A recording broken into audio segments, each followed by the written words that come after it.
Of our Relief Missions Training Program for young adults starting in February 2019. Following basic training, be deployed to Israel to participate in Friendship's Middle East program to provide medical care and humanitarian aid to needy people in the region. Study the Word and tour Israel. Go to friendships.org or call 337-433-5022 for more information. Darkness is not an affirmative force. It simply reoccupies the space vacated by the light. This is the Hamilton Corner on American Family Radio and Urban Family Talk. It should be uncomfortable for a believer to live as a hypocrite. Delivering people out of the bondage of mainstream media and the philosophies of this world. God has called you and me to be his ambassadors, even in this dark moment.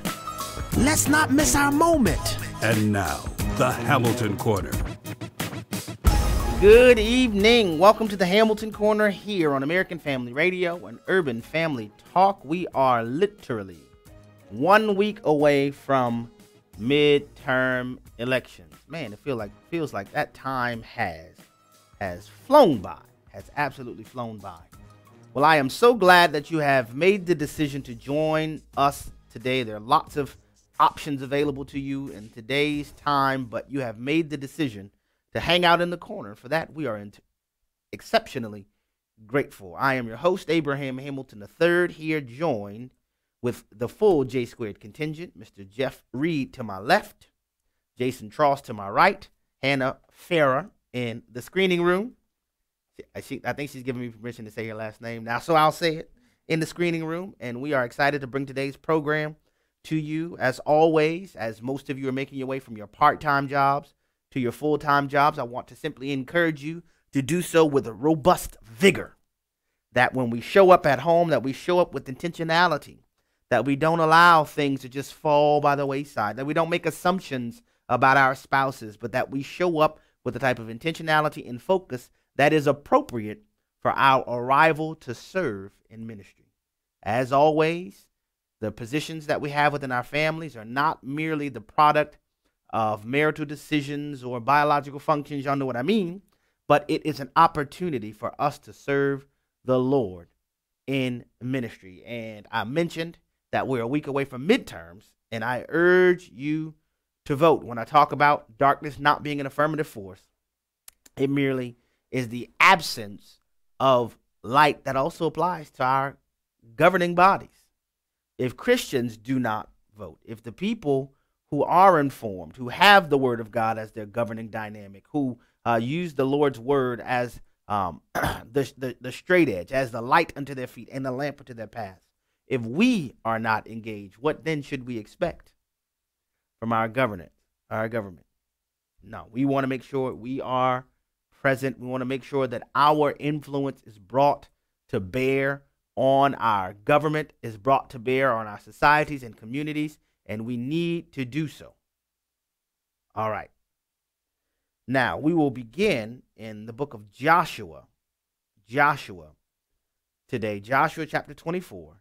And this is, every time I venture across this passage, it always stirs me, and it's astounding to see. So where we are, Joshua 24, the Bible tells us that Joshua, who was the heir to Moses in leading the Israelites from being the wilderness Israelites to moving into the promised land, the Bible tells us that Joshua died at the age of 110 years old. Joshua 24 is a chapter that details the end of Joshua's life. This is a part of his parting message, which you've heard me say before. I learned from one of the elders in my church in New Orleans that the parting message reveals truth. The parting message reveals truth. Chapter 23 is a similar message dedicated primarily, not just primarily, exclusively really to the leadership in Israel. Chapter 24 is an address that Joshua makes to the entire company of Israelites. And in fact, I'll read verse 1, for example. Chapter 24, verse 1.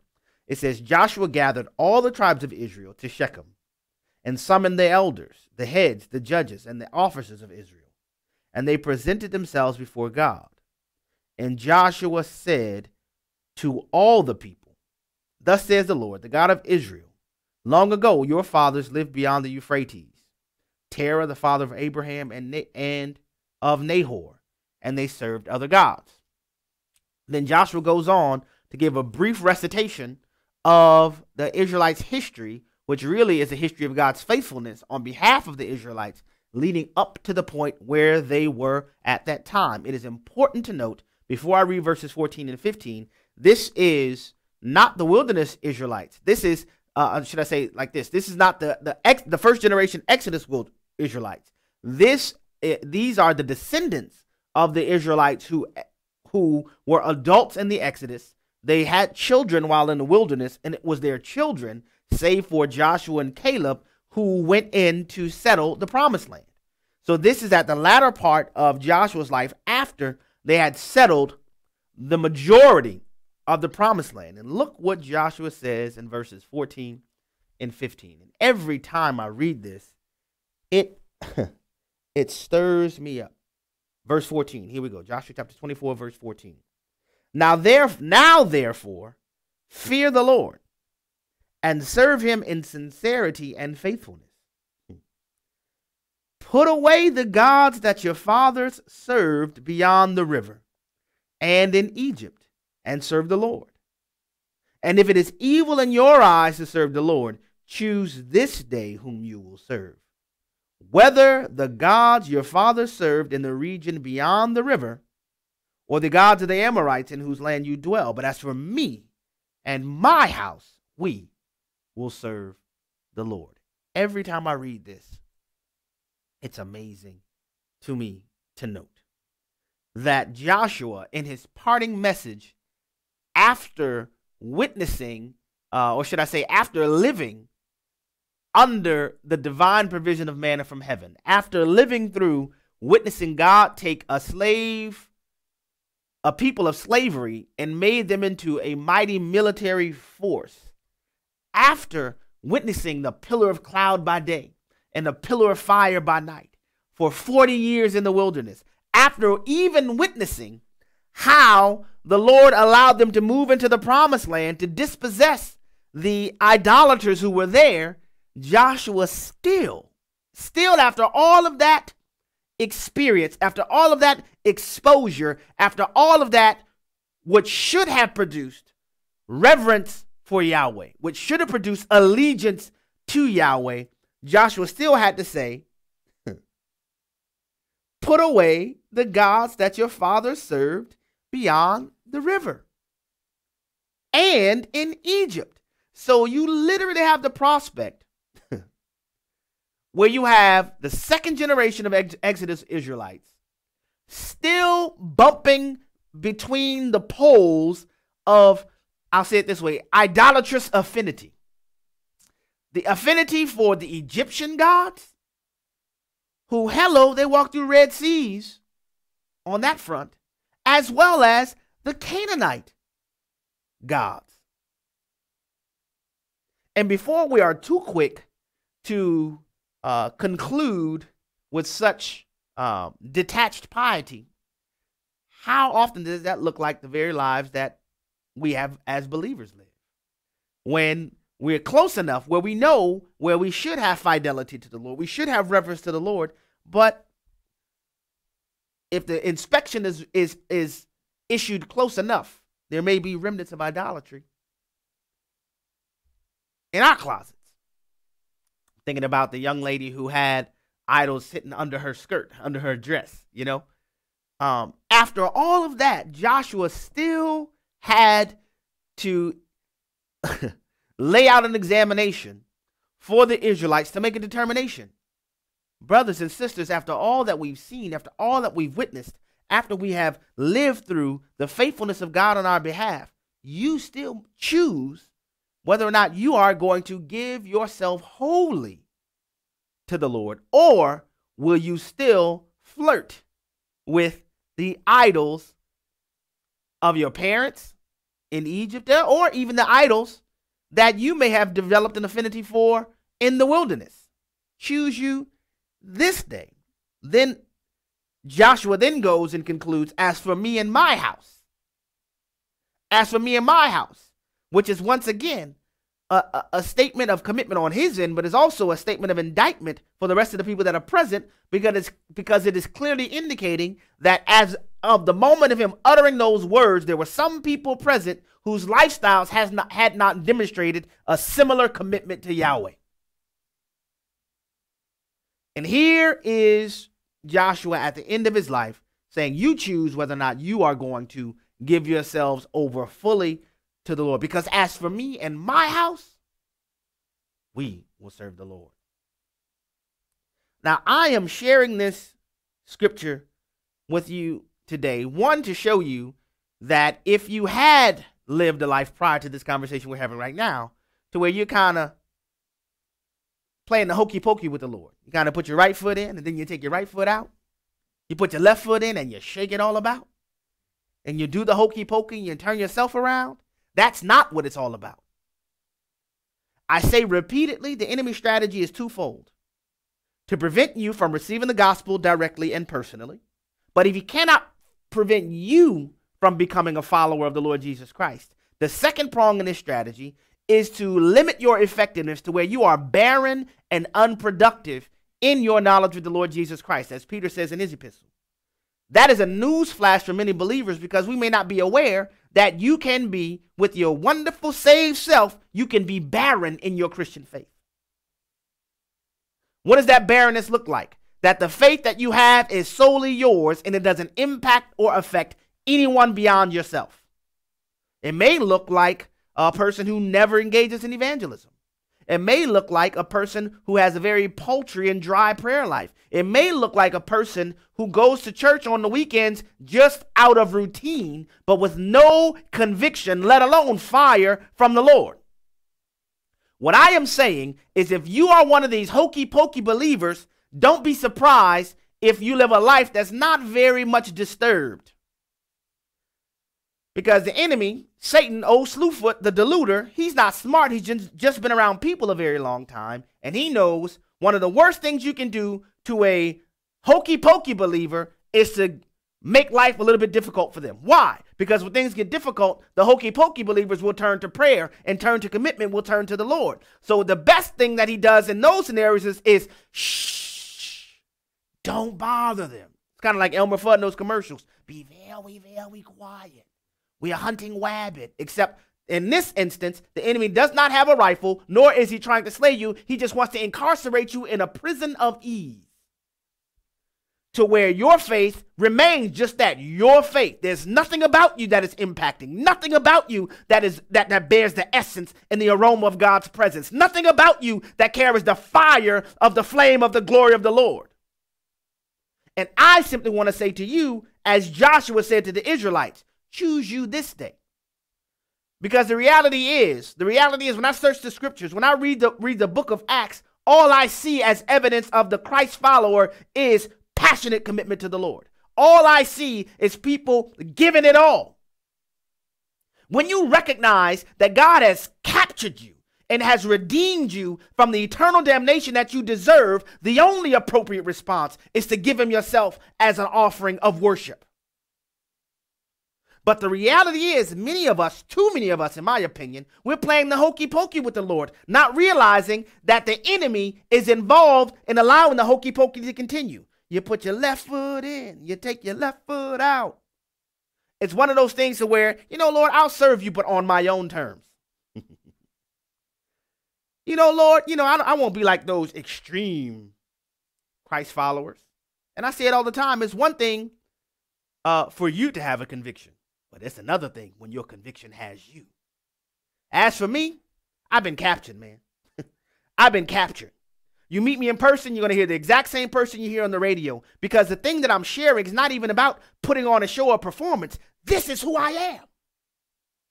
When I consider the fact that I deserve hell, but a grace-filled, glorious God stepped in, intervened in my life, and snatched me up by the nape of my neck as a brand from the burning and set me aright, I have no choice but to give him my all.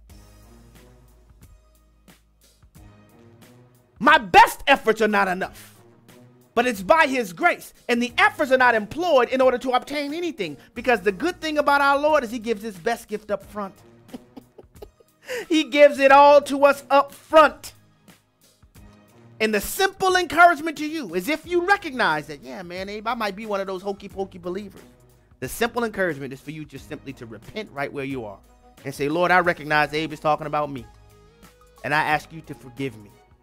And I ask you from this moment forward that you would set me on fire. Point me in the direction that you want me to go and loose me like a laser-guided, heat-seeking ballistic missile for your glory.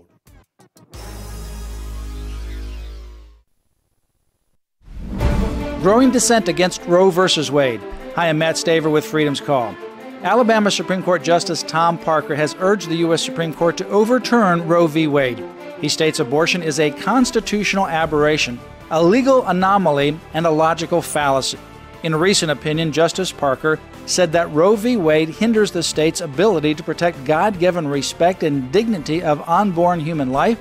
He goes on to say, "It is my hope and prayer that the United States Supreme Court will take note of the crescendoing chorus of the laws of the states in which unborn children are given full legal protection and allow the states to recognize and defend the inalienable right to life." Wow, what an incredible statement by this judge that Liberty Counsel defended 2 years ago. We must stop this human genocide and make the womb a safe place once again. Stay informed at Liberty Counsel's website, lc.org. I feel so hopeless. Is there any hope? I just feel like there's no hope at all.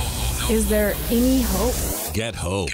I approached this year's birthday with just a touch of unrest. That's TWR President Lauren Libby. I sensed a gap between expectations and the reality of experience. One Saturday morning, I listed the things I've been asking God for the past 15 years. And in a column beside each expectation, I wrote to what degree I had seen Jesus fulfill answers. Then, on my actual birthday, I talked to the Lord about these expectations, promises, and heart yearnings. As a result, the Lord gave me a sense of peace about my relationship with Him, my family, and relational expectations. Every physical birthday brings you and me closer to a final hope. Need more hope?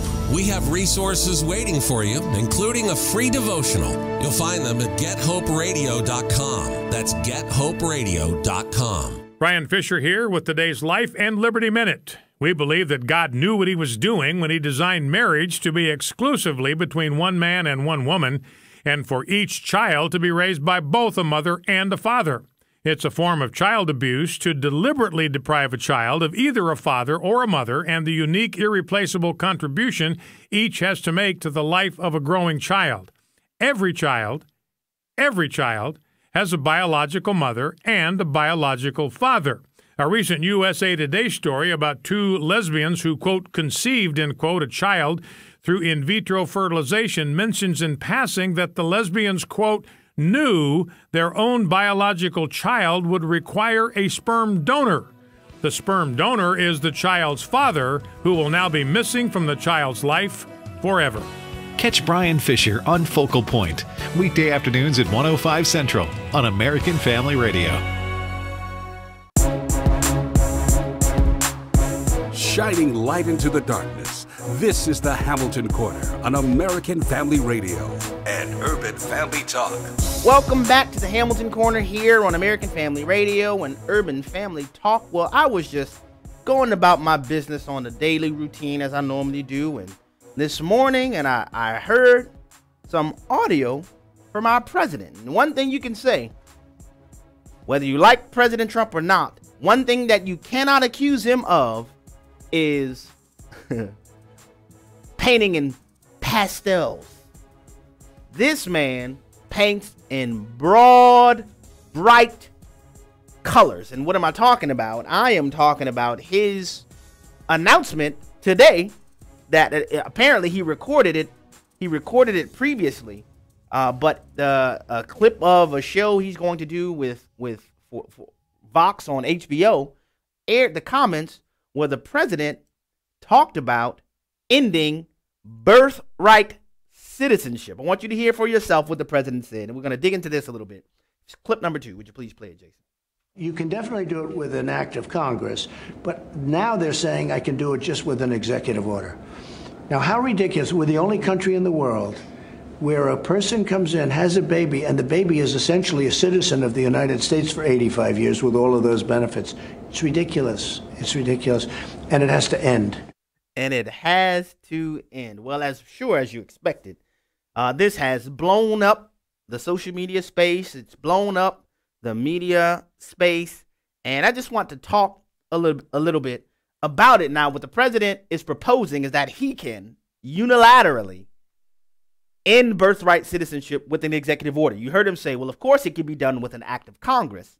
But he said, then now they're telling me, obviously, or should I'll make an assumption here, assuming that he's referring to his legal team, they're telling me that I can do it, meaning ending birthright citizenship with an executive order.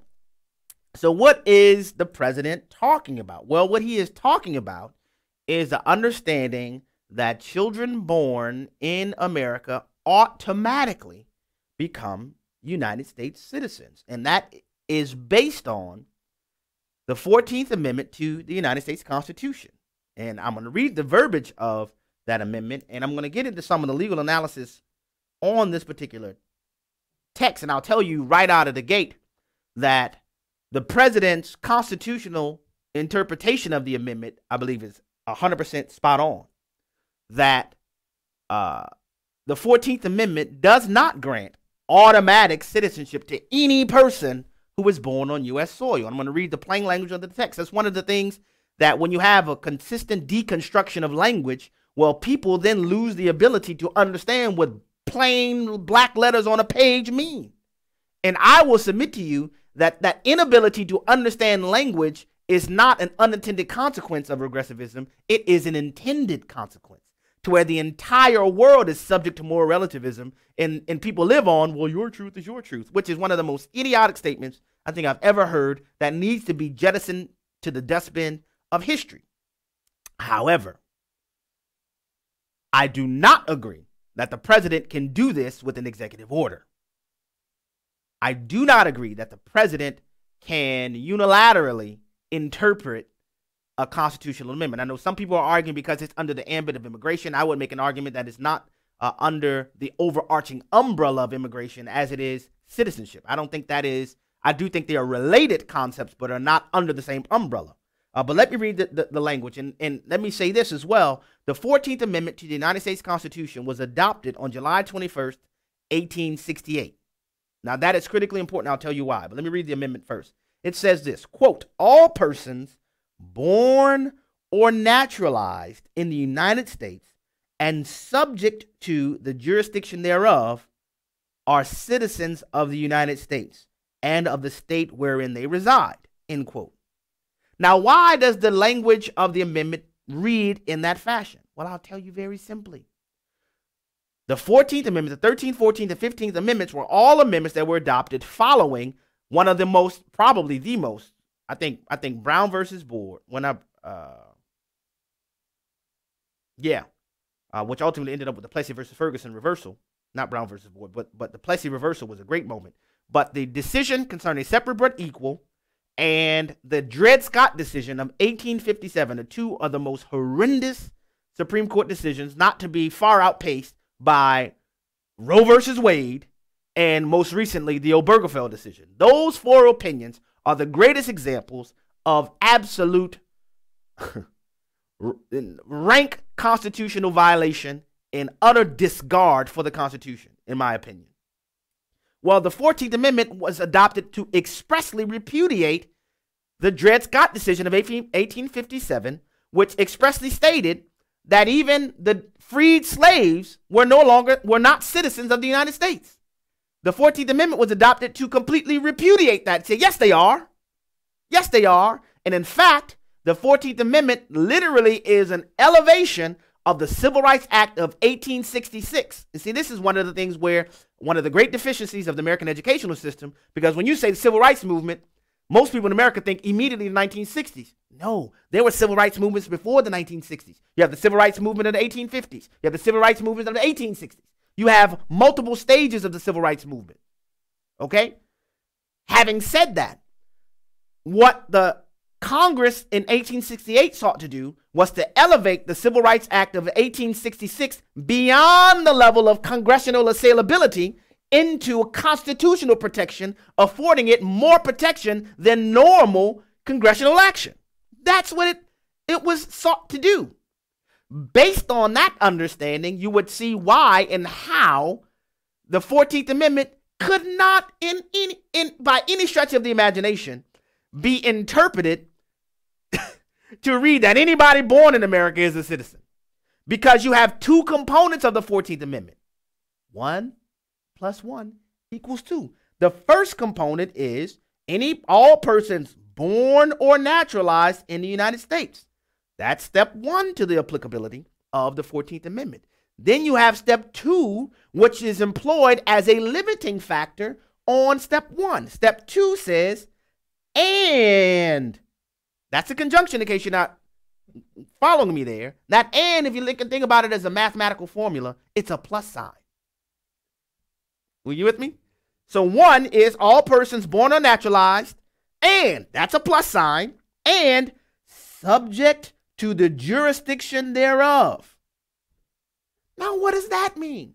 Folks, clear statutory interpretation shows that the phrasing subject to the jurisdiction thereof is a secondary requirement in order for citizenship to arise for an individual based on birth, which gives two indications that there would be, at the time of the adoption of the 14th Amendment and going forward, there could be people in the United States who are not subject to the jurisdiction of the United States. Yeah. Immediately, and there's even been case law decided by the Supreme Court that has ruled that the children of foreign diplomats do not automatically become American citizens. Simply because they're born in America is not enough to grant citizenship. You must also be subject to the jurisdiction thereof. And I have scores of research that I pulled for you, but I'll just pull a couple examples for you. 1, Representative John Bingham of Ohio, who is considered the father of the 14th Amendment, he explained the language of the amendment this way, quote, every human being born within the jurisdiction of the United States, of parents not owing allegiance to any foreign sovereignty, is, in the language of your Constitution itself, a natural born citizen. It goes further. I want to get the other one. I have it in this stack. Senator Jacob Howard of Michigan, specifically when referring to jurisdiction, he went on to explain that he proposed the 14th Amendment because he wanted to make clear that simple birth in American soil is not enough to confer citizenship. All right? Senator Howard said that the jurisdiction requirement of the 14th Amendment is simply a declaratory of what the law of the land was already in 1868. He's clearly referring to the Civil Rights Act of 1866. If you scour, at that time it was called the Congressional Globe. It was the precursor to what we now have as the Congressional Record.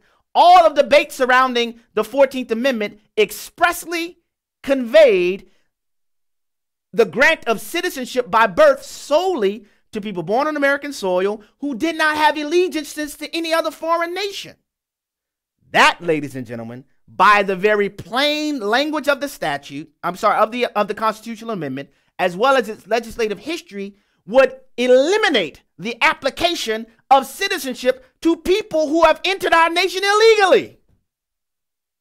How can I say that so affirmatively? Because of the second component of the amendment, and subject to the jurisdiction thereof. If there is a person who has entered our country illegally, they are by definition, as our federal statutes say, aliens to our federal government. Birthright citizenship was never meant to apply to people who break our law to enter our country, and then we say, oh, you know what, we're so upset that you've broken our law, we're going to reward you by granting your children citizenship. Now, some of you may think, oh, there goes Abraham again on his right-wing shtick. Let me tell you some of the reasons why this is the case, folks. And I believe this is a move by President Trump that is a very shrewd move, and I'll tell you why. What is one of the main things President Trump has announced repeatedly that he wanted to end as it pertains to illegal immigration? It starts with a CH, chain. Chain migration. Now, why is that so important? Most people will tell you illegal aliens do not qualify for federal welfare benefits. And you know what? Statutorily speaking, they will be right. Except for this. Do you know if we continuously afford descendants of illegal aliens status as United States citizens, do you know that the very same illegal aliens that we're saying cannot collect welfare benefits, they are able to collect those benefits on behalf of their minor children who are United States citizens? Did you realize that? Did you also know, and many of you may not have known, that a child born to illegal aliens in the United States who is afforded citizenship within the United States, that they can initiate a chain of migration, a chain of immigration. When that child reaches 18 years old, that child could then sponsor an overseas spouse and unmarried children of his own. That very same child, when he turns 21, he can also sponsor his parents and any brothers and sisters. And guess what happened when all those people get citizenship? They can then in turn sponsor their relatives in a continuous cycle of legal immigration. Now, if that's not enough for you, the United States of America takes in, on average, 1 million legal immigrants every year. This blew my mind when I read this.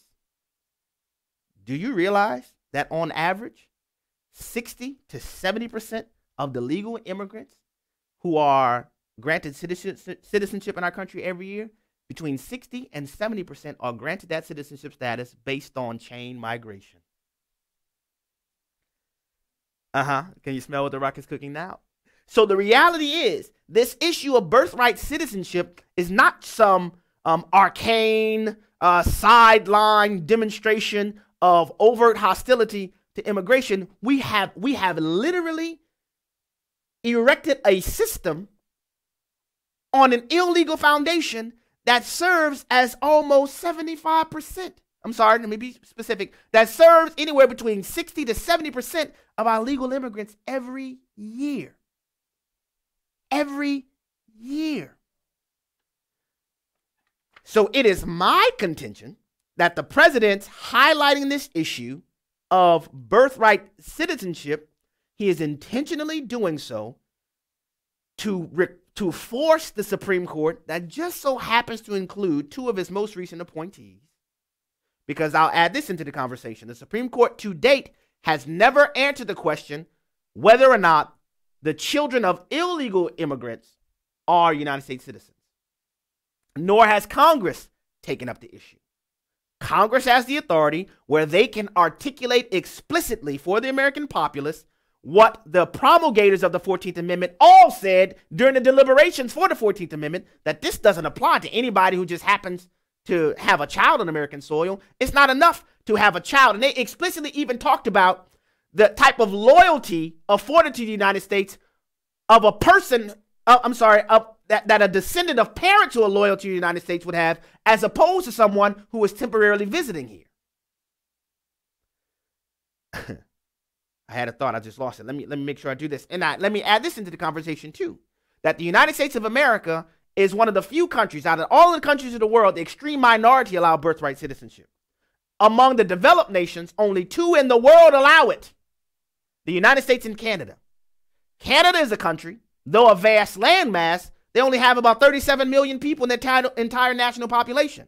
Canada cannot survive without a consistent influx of migrants, based on,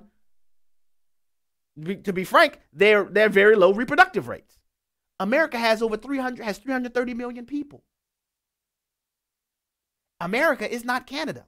And even nations that used to have birthright citizenship said, nah, we got to change that. This ain't working. The promulgators of the 14th Amendment clearly articulated that they never intended for the children of parents who have allegiance and loyalty to another nation to be granted citizenship upon birth. Never promulgated that. Congress could have done it, but what is happening, because we have a president who is painting in bold colors, I think he is attempting to force the Supreme Court to take this issue up with 2 of his most recent appointees as justices. Because the Supreme Court has ruled that the children of legal permanent residents, they do get citizenship upon birth. But the Supreme Court has not ruled on whether or not the children of illegal aliens get citizenship upon birth.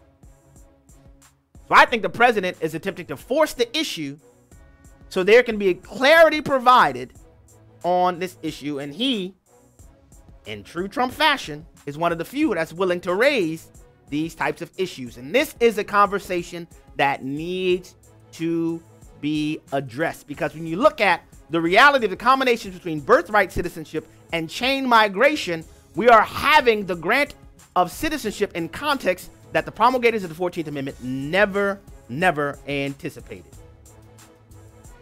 You may not like it, but that's the truth.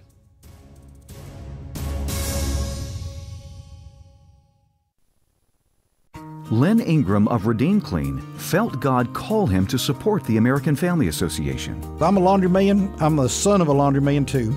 I love clean clothes. I love the business. I love everything about it.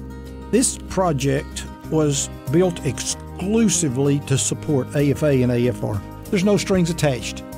Another thing that I would like to see come out of this is that I would like to see other business people feel a calling to support ministries wherever and whatever they do to share the gospel of Jesus Christ. In addition to your regular AFA giving, Redeem Clean Laundry Detergent allows you to increase your support of AFA just by continuing to wash your family's clothes. For clean laundry and support of a cleaner society, it's Redeem Clean. Learn more, find options, and get Redeem Clean products at afastore.net. That's afastore.net. Will you be a fool for Christ's sake? This is David Wheaton, host of The Christian Worldview.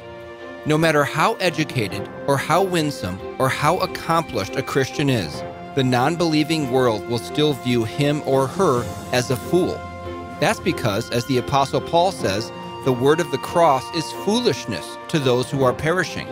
But then he writes, God was well pleased through the foolishness of the message preached to save those who believe. So Christian, embrace being a fool for Christ's sake, as the Apostle Paul did, knowing the real fools are those who say in their heart, there is no God. Hear an interview with Ray Comfort and watch his new film, The Fool, at thechristianworldview.org. This weekend, we'll discuss what's at stake in the midterm elections. Listen to The Christian Worldview with David Wheaton, Saturday mornings at 8 Central on American Family Radio. Hello, Americans. I'm Todd Starnes with news and commentary next. When our founding fathers were deciding what the Bill of Rights would look like, they decided the right to practice one's religion should be our first freedom. And so it was, freedom of religion, the bedrock, the foundation of our constitutional republic. We live in a nation where you don't have to practice your faith in an underground church. You don't have to worry about persecution. So when an anti-Semite opened fire in the Tree of Life synagogue, it was like a gut punch to the nation. Innocent blood spilled in a house of worship, the most evil of crimes. It was not the first time a predator has committed such an atrocity. Most recently, the First Baptist Church in Sutherland Springs, Texas. On that day, people of faith stood together in solidarity and declared, "We are all Baptist." Today, we stand with the Tree of Life synagogue and declare with one voice, "We are all Jews." I'm Todd Starnes. The Hamilton Corner podcast and one-minute commentaries are available at afr.net and urbanfamilytalk.com. Back to the Hamilton Corner on American Family Radio and Urban Family Talk. Welcome back to the Hamilton Corner here on American Family Radio and Urban Family Talk. You know, this issue of birthright citizenship and citizenship not being granted to people just because they have babies in our country, it didn't used to be a partisan issue. It wasn't a partisan issue not too long ago. In 1993, Senator Harry Reid, in case you don't know, he's a Democrat from Nevada, Senator Harry Reid introduced legislation that would limit birthright citizenship to the children of U.S. citizens and legally resident aliens. Harry Reid tried to get this bill passed. And every Congress since then, up until recent history, attempted to get the same thing across party lines. You had Democrats and Republicans recognizing, man, you know what, the way this birthright citizenship stuff is going on is not pretty good it's not good for our country. We're the only ones in the modern world attempting to do so. You know, they had other countries, Austria, Ireland, India, New Zealand, United Kingdom, the Dominican Republic, Malta. All of them used to allow birthright citizenship. None of them have it anymore. because they realize, man, this is something that is not going too well. It wasn't formerly a partisan issue. Well, you want to know why it's become a partisan issue now?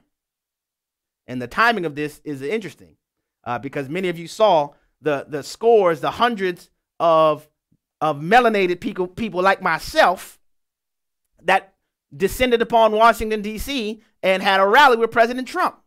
You know why it's a partisan issue now? Because the Democrat Party is realizing that they're losing their most reliable constituency. That's why. It's all about politics, not about preserving the American Republic. They realize, we need to find a new source. So let us run to the front to make it appear as if we have such solidarity with people who are illegally entering our country. In exchange, they will then, as Lyndon Johnson said about black people in America, we'll get those N-words voting Democrat for 200 years. That's what he said. That's what he said. Give them a little something and they'll be voting Democrat for the next 100 years. And that, again, you may not like it, but that's what's going on here. That's what's going on here. And so I think they're trying to do the same thing with people that are enticing to come here as illegal aliens. Now, if you know, we know this. Harry Reid tried to get this bill passed in 1993. If we know this already, why won't we do something about it? It's only two options. Either we're ignorant or we're evil. No middle ground. I'm just telling you. I'm just telling you. And to that point, boy, oh boy, oh boy. I'm just going to tell you now, Jason, get the bell ready. Get the bell ready. Another wonderful gem from this interview that Mrs. Clinton gave with Kara Swisher of Recode, who also writes from time to time for the New York Times opinion column. Sarah Swisher attempted to get Hillary Clinton's opinion on the most recent comments about when they go low, we kick them. And she got confused about who made those comments. But you don't have to take my word for it. Mr. Tross, would you please play the audio clip for the people? I'm talking about number one. The Democratic Party is a much more diverse political party, attracting people who are African American, Latino, LGBT, whatever the reason why people feel more comfortable where they are taken in, where they are included as part of a political movement or party. And I don't think it's politically correct to say we value that. And I don't want to go around insulting people. I don't want to paint with a broad brush. Every immigrant is this, every African American is that, every other person with different religious beliefs or whatever. That's childish. What do you think of Cory Booker's? And you didn't comment on him, and you feel free. Oh, I adore him. What do you think about him saying "kick them in the shins"? Essentially, start to get to that kind of political. Well, that was Eric Holder. Yeah, Eric Holder. Yeah. I'm sorry. Yeah, I know they all look alike. No, they don't. Yeah. I know they all look alike. Or who looks alike, Mrs. Clinton? Oh, you're saying Eric Holder and Cory Booker look alike? Now I want you all to imagine with me. Go to your happy place. Imagine with me that Donald John Trump said exactly what Hillary Clinton just said. Do you think it would have been met with such laughter in response by the audience? Getting Kara Swisher to even say, "Well done." Isn't this hilarious? We can all just crack jokes because you see, once you put on that Democrat cloak, it's kind of like Superman's cape, It's like a shield. It cloaks you from the vitriolic invectives like racism. You see, because she was just joking. When people who don't share her political ideology, they don't get that benefit of the doubt. And brothers and sisters, I just want to tell you, I read a Bible verse one time that simply says, out of the abundance of the heart, the mouth speaks. This is yet another example of what they really believe coming out of their mouths. Coming out of their mouths. On one end, oh yes, we are champions of diversity. On the other end, they all look alike. Now, do you think Hillary's going to face any backlash for it? Nah. It's sickening to me. It's sickening to me. The media is not going to call her on it. None of them are going to say anything. Because why? She wears the D cape. Dun, dun, dun, dun. Utterly ridiculous. Utterly ridiculous. I have more audio, but I'm going to try to get to some callers here. The phone number, if you want to be a part of the program, is 888-589-8840. That number again is 888-589-8840. We'll start with Buddy in Texas. Buddy, thank you for calling the Hamilton Corner. Welcome to the program. Hey, Abe, I wish I could see you face to face. You are such a great American, and I love to hear you talk. I was wondering if I was going to have a chance to even put in my 2 cents, but God bless you, my brother. What I had to say is about all these illegals coming from Mexico or whatever, South America. We had a president that wasn't even an American citizen. His father was. Buddy, I'm sorry, your phone is kind of fuzzy. I couldn't hear you clearly enough. If you can get a better connection, would you call back? Sorry about that. We'll go next. Next, we'll go to Alabama, where Joe is on the line. Joe, thank you for calling the Hamilton Corner. Welcome to the program. Brother, I have been missing you, and I couldn't wait to get back and talk to you again. Well, thank you for calling in, Joe. Go right ahead. My comments are about, they're related to the Judge Kavanaugh business. I am convinced that senator, it's the lady senator from Hawaii. I think her name is Horanio or something like that. I don't know how to pronounce her name. Mazie Hirono. And I believe Gillibrand, Senator Gillibrand from New York, made some very similar comments in which those two ladies, the only logical way their comments made sense. Remember when the senator from Hawaii was telling men to stand up or whatever it was?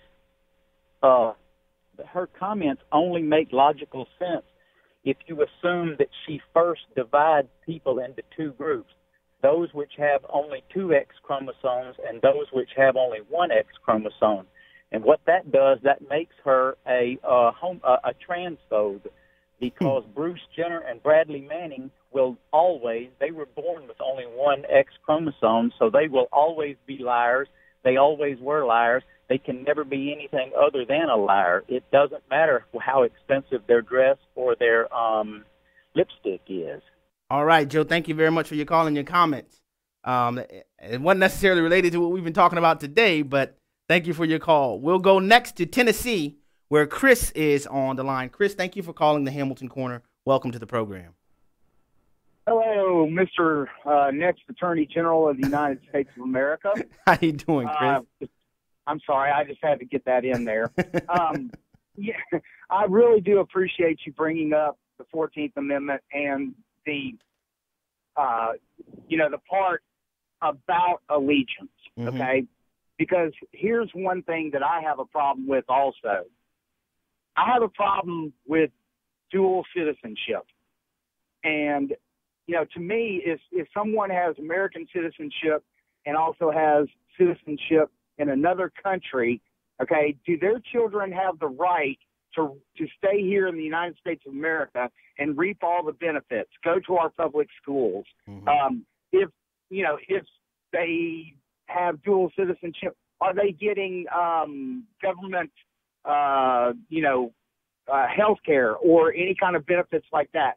If someone has dual citizenship, I don't think that if their children are born in the United States of America, that they should be able to reap the benefits. They should have to give up, the parents should have to give up citizenship of the other country. I've never liked dual citizenship.